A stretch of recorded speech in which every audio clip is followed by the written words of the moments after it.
There's one other big security issue that's being discussed here. The International Energy Agency has come out with a report that predicts that within 15 to 20 years, the United States will be self-sufficient in energy and, in fact, will become a net exporter of oil to the rest of the world. So what's this going to mean for American foreign policy, especially if America doesn't need oil from the Middle East anymore? But also, what's it going to mean to Canada, specifically to Alberta, and the future development of the oil sands? It is why Alberta Premier Alison Redford is here, and earlier in the conference I sat down to speak with the Premier. Premier Redford, thanks very much for being here. Good to have you on the show. Glad to be here again.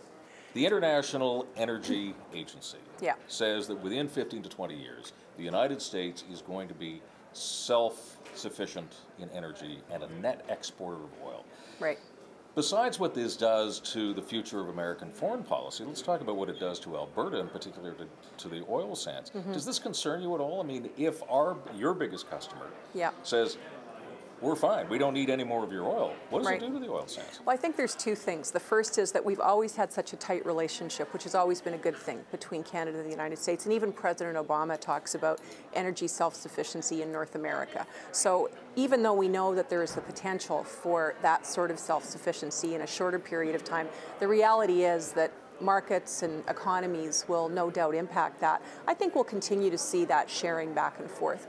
We certainly want to continue exporting to refineries in the United States that have the capacity to take our product. So I think that even though we see that as sort of an ideal purpose, it's one possible scenario. I think what we're more likely to see is an integrated market going forward. And that's very much the way that Western governors see energy economy going as well. But it's going to make a significant difference in terms of how much is consumed. There's no doubt about that. And that's one of the reasons that we talk about the Canadian energy strategy, which is moving our product to the East Coast, looking to New Brunswick and refining in New Brunswick, the possibility of being able to export off the East Coast through reversal of pipelines, of course continuing to pursue Trans Mountain Pipeline off the West Coast, and any option that's going to allow us to continue to open those markets up for Asia. Because if we look at gas to liquids, at LNG, at the development of a petrochemical industry in Alberta that is more advanced than it is now, we see other economic opportunities beyond simply exporting the raw product from the oil sands. Not too long ago on this show, I had Christy Clark on, talking about that rather frosty meeting that she had with you not too long ago. I don't mean to trivialize this, but I mean, have you two made up at all from where you were before? I mean, do you think that BC is beginning to develop a position that you can negotiate with, or where are you? Well, I don't know. We had that discussion, and I was happy to meet with her because I always think it's important to meet. I had certainly had the impression that she was looking to try to change the conversation. It didn't turn out that that's what she wanted to do.